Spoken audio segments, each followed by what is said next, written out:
ദൈവ തിരുനാമം മഹത്വപ്പെടുമാറാകട്ടെ. 2 ദിവസങ്ങൾക്ക് മുമ്പ് ഞാനൊരു മീറ്റിംഗിൽ പ്രസംഗിക്കുകയായിരുന്നു. വിഷയമായിട്ട് ഞാൻ എടുത്തത് പരിശുദ്ധ പരുമല തിരുമേനിയുടെ ആധ്യാത്മികത എന്നുള്ള വിഷയമാണ്. അപ്പോൾ സംസാരിച്ചു പോകുമ്പോൾ ഞാൻ അവരോടൊരു ചോദ്യം ചോദിച്ചു. പരിശുദ്ധ പരുമല തിരുമേനിയുടെ മരണകാരണമായ രോഗം എന്താണ്?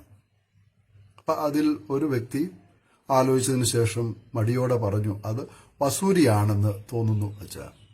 അപ്പം ഞാൻ മറ്റുള്ള അംഗങ്ങളോടും ചോദിച്ചു. അപ്പം അവരും പറഞ്ഞു വസൂരിയാണ്.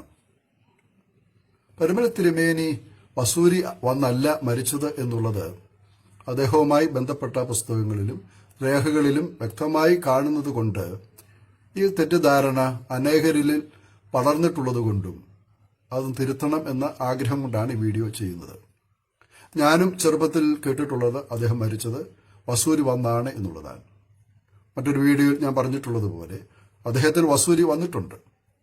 അദ്ദേഹത്തിന്റെ ഉപ്പാപ്പനായ ഗിയോർഗീസ് മൽപ്പാൻ അച്ഛന് വസൂരി വരികയും അദ്ദേഹം മരിക്കുകയും ചെയ്തു. ആ സമയത്ത് ബാലനായിരുന്ന പരുമല തിരുമേനിക്ക് വസൂരി വന്നു. അദ്ദേഹം ചികിത്സയിലൂടെ വിശ്രമത്തിലൂടെ അതിനെ മറികടക്കുകയും ചെയ്തു. എന്നാൽ അദ്ദേഹം മരിക്കുവാൻ കാരണമായ അല്ലെങ്കിൽ അദ്ദേഹത്തിന്റെ ജീവിതത്തെ അലട്ടിയിരുന്ന രോഗം അത് വസൂരിയല്ല, മറിച്ച് അർശസാണ്, വയറ്റിലെ ചില പ്രശ്നങ്ങളാണ്. 1885 വയറ്റിലെ അസുഖം കാരണം അല്ലെങ്കിൽ അർശസ് കാരണം ഏകദേശം 40ഓളം ദിവസങ്ങൾ അദ്ദേഹം ചികിത്സയിലായിരുന്നു. അദ്ദേഹത്തിന്റെ സഹോദരിയും ജ്യേഷ്ഠനും പരുമലയിൽ എത്തി അദ്ദേഹത്തെ ശുശ്രൂഷിക്കുകയും വൈദ്യന്മാർ നൽകിയ മരുന്ന് സമയത്ത് കൊടുക്കുകയും ചെയ്താണ് ആ ഒരു വലിയ പ്രതിസന്ധിയെ അദ്ദേഹം മറികടക്കുന്നത്. എന്നാൽ അദ്ദേഹത്തിന്റെ ശരീര ആരോഗ്യം പിന്നീട് കുറഞ്ഞു പോവുകയാണ് ചെയ്തത്. മരണത്തിന്റെ ആ ഒരു സിറ്റുവേഷനിലേക്ക് നമ്മൾ വരുമ്പോൾ 1902 ഹാശ ആഴ്ച ശുശ്രൂഷ അദ്ദേഹം നടത്തുമ്പോൾ അദ്ദേഹത്തിന്റെ ശരീരബലം വളരെ ബലഹീനമായിരുന്നു. പലപ്പോഴും ധൂം വയ്ക്കുമ്പോൾ അദ്ദേഹത്തിന്റെ ശരീരത്തിന്റെ ക്ഷീണം കണ്ട് അദ്ദേഹം അവിടെ വീണ് മരിക്കുമോ എന്ന് ആളുകൾക്ക് തോന്നുകയും അനേകം ആളുകൾ അദ്ദേഹത്തിന്റെ ആ അവസ്ഥയിൽ വാവിട്ട് കരയുകയും ചെയ്തു എന്നും നമ്മൾ വായിക്കുന്നുണ്ട്. 1902 അദ്ദേഹം നടത്തിയ ഒരു വിവാഹ ശുശ്രൂഷ സമയം അദ്ദേഹത്തിന്റെ കയ്യിൽ നിന്നും മോതിരം താഴെ വീണതും അത് മുഖേന തന്റെ അന്ത്യത്തിന്റെ ഒരു സൂചനയായിട്ട് അതിനെ മനസ്സിലാക്കി അദ്ദേഹം പരുമലയിലേക്ക് മടങ്ങുകയാണ്.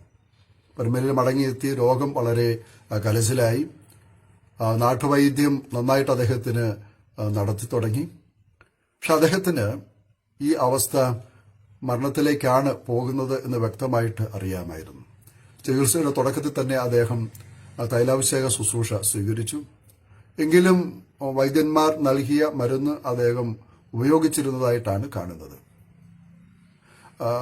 നാട്ടുവൈദ്യത്തിൽ പ്രയോജനം കാണാതെ വന്നപ്പോൾ കൂടെ നിന്ന ശിഷ്യന്മാരുടെയും സഭാ പ്രമാണിമാരുടെയും ഒക്കെ ആഗ്രഹപ്രകാരം അന്ന് അപ്പോത്തക്കരി എന്നാണ് ഇംഗ്ലീഷ് ഡോക്ടർമാർ അറിയപ്പെടുക, അത് അപ്പോത്തക്കരിയെ വരുത്തി പരിശോധിക്കുകയും മരുന്നുകൾ നൽകുകയും ചെയ്തു. ആ രോഗത്തിന് കുറവുണ്ടായില്ല. അദ്ദേഹത്തെ ആളുകൾക്ക് സന്ദർശിക്കുവാനുള്ള അവസരം സഭ ഒരുക്കി. ആയിരക്കണക്കിന് ആളുകൾ വരികയും അതുപോലെ ആയിരക്കണക്കിന് ആളുകൾ മടങ്ങിപ്പോവുകയും ചെയ്യുന്നുവെന്ന് രേഖകളിൽ കാണുന്നുണ്ട്. എല്ലാവർക്കും കാണുവാൻ തക്കവണ്ണം അദ്ദേഹത്തെ ഒരു പൊതുവായ സ്ഥലത്താണ് വിശ്രമത്തിനായി അനുവദിച്ചിരുന്നത്.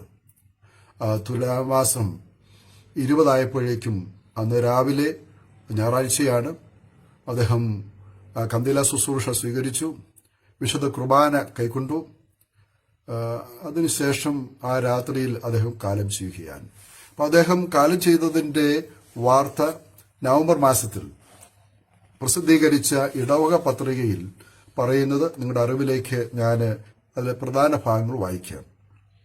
അതിങ്ങനെയാണ് ആരംഭിക്കുന്നത്. മുമ്പേ തന്നെ ഇദ്ദേഹം അർശസ് രോഗിയാണ്.